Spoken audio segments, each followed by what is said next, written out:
Good morning, students. Our next topic is the condition of equilibrium between two systems in thermal contact and beta parameter. कि मान लीजिए अपने पास कोई भी दो सिस्टम ए और बी ये आपके थर्मली कॉन्टैक्ट में है।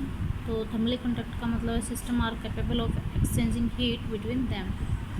लेट अस कंसीडर जो सिस्टम अपने पास ए और बी दो सिस्टम हैं, उनके वॉल्यूम क्या है V1, इसका वॉल्यूम V2। ठीक है, E1 E2 उनकी एनर्जीज हैं इक्विलिब्रियम स्टेट में। ठीक है, तो टोटल एनर्जी कितनी हो जाएगी E1 plus E2, this is the total energy. अब at equilibrium state probability of system A and B have energies having energy E1 and E2 will be maximum. क्योंकि equilibrium state होने का मतलब क्या है, उस स्टेट के कोरस्पॉन्डिंग जो प्रोबेबिलिटी है वो मैक्सिमम होगी, है ना। तो इन स्टेट की जो प्रोबेबिलिटी है जिसकी एनर्जी E1 और E2 ये क्या है कि मैक्सिमम प्रोबेबिलिटी। तो as probability of system depend करती है number of micro state in particular energy state. तो therefore probability of the system possessing energy E1 is given by PE1, है ना। तो हम मान लेते हैं कि उस पर्टिकुलर एनर्जी स्टेट की प्रोबेबिलिटी क्या है P ऑफ E1, वो उसके क्वेश्चन उसके अंदर नंबर ऑफ माइक्रो स्टेट कितनी है या उसकी थर्मोडायनेमिकल प्रोबेबिलिटी कितनी है। तो दिस इज W1 E1। तो probability of E1 is K1 E1 W1 of E1, है ना। W1 is this thermodynamic probability या फिर number of micro state in A system A and K1 is a constant. Similarly, probability of system B possessing energy E2 is given by probability of E2 is equal to K2 W2 E2. W2 E2 is the thermodynamic probability या फिर number of microstate in system B and K2 is another constant. Now composite probability of that system A and B will possess energy E1 and E2 will be equal to product of their individual probabilities. उनकी individual probabilities की product की directly equal हो जाएगी composite probability. ठीक है, तो P of E1 E2 this is the composite events की probability. K1 W1 E1 into K2 W2 E2 दोनों की प्रोबेबिलिटीज़ की मल्टीप्लिकेशन हो जाएगी। This is K1 K2 W1 E1 W2 E2। Now according to basic principle of statistical physics क्या कहता है, the composite probability for two systems to be in equilibrium should be maximum. Basic principle of statistical physics कहता है कि जो composite probability है किन्हीं भी दो सिस्टम्स की इक्विलिब्रियम में क्या होंगे, मैक्सिमम होंगे। तो maximum value of P of E1 E2 निकालने के लिए हम क्या करेंगे, दोनों साइड लॉगरिथम लगा देंगे। अगर अपन लॉगरिथम लगाए तो log of P of E1 E2 log of K1 plus log of K2 plus log of W1 E1 plus log of W2 E2। ठीक है, अब अगर इसको डिफ्रेंशिएट कर दें विद रिस्पेक्ट टू E1 तो ये डिफ्रेंशिएशन की वैल्यू क्या होनी चाहिए, 0 होनी चाहिए, क्योंकि ये क्या अपने पास मैक्सिमम प्रोबेबिलिटी तभी तो आएगी। तो अगर इसको डिफ्रेंशिएट कर दें और इक्वेट कर दें 0 से तो इसका डिफ्रेंशिएशन इक्वल टू 0, इसका डिफ्रेंशिएशन 0 हो जाएगा, कॉन्स्टेंट है, इसका डिफ्रेंशिएशन 0 तो कॉन्स्टेंट है। इसका डिफ्रेंशिएशन करेंगे log ऑफ W1 E1 का तो 1/W1 E1 हो जाएगा। तो ऐसे रहेगा करली बाय करली E1 के रिस्पेक्ट में डिफ्रेंशिएट करेंगे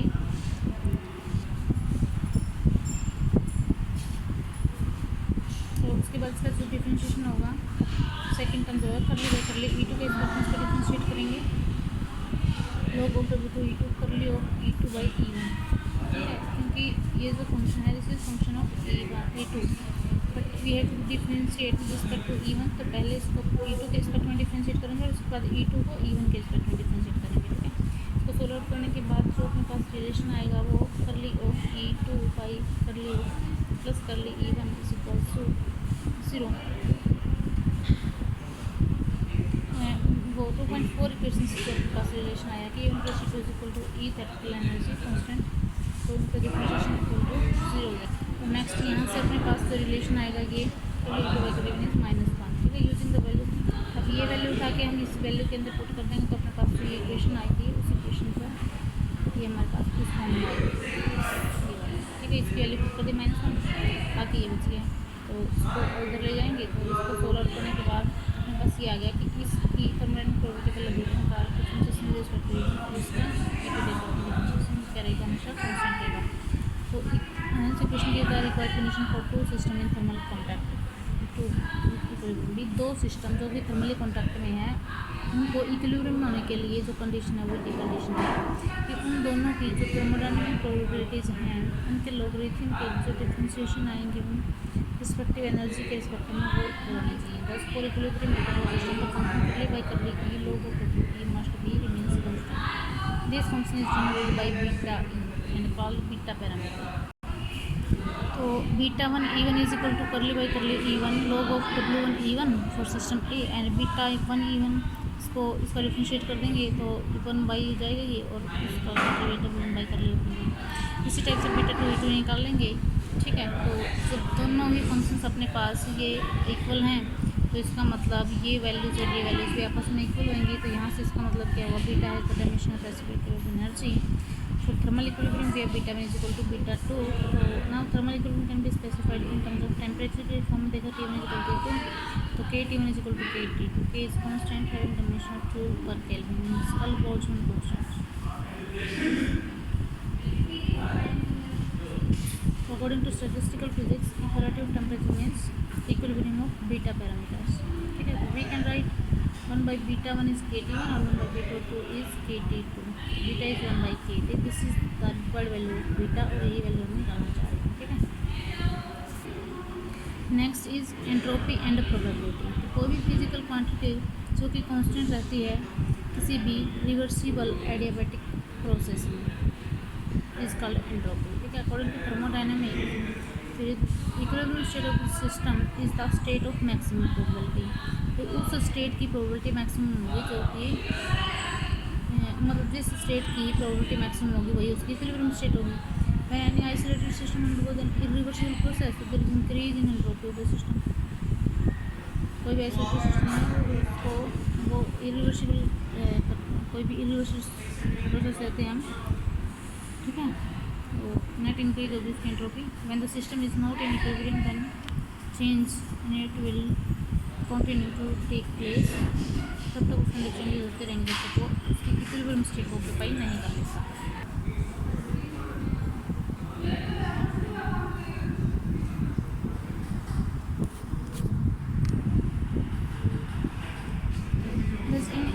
State of system both entropy and thermodynamic probability must have maximum values।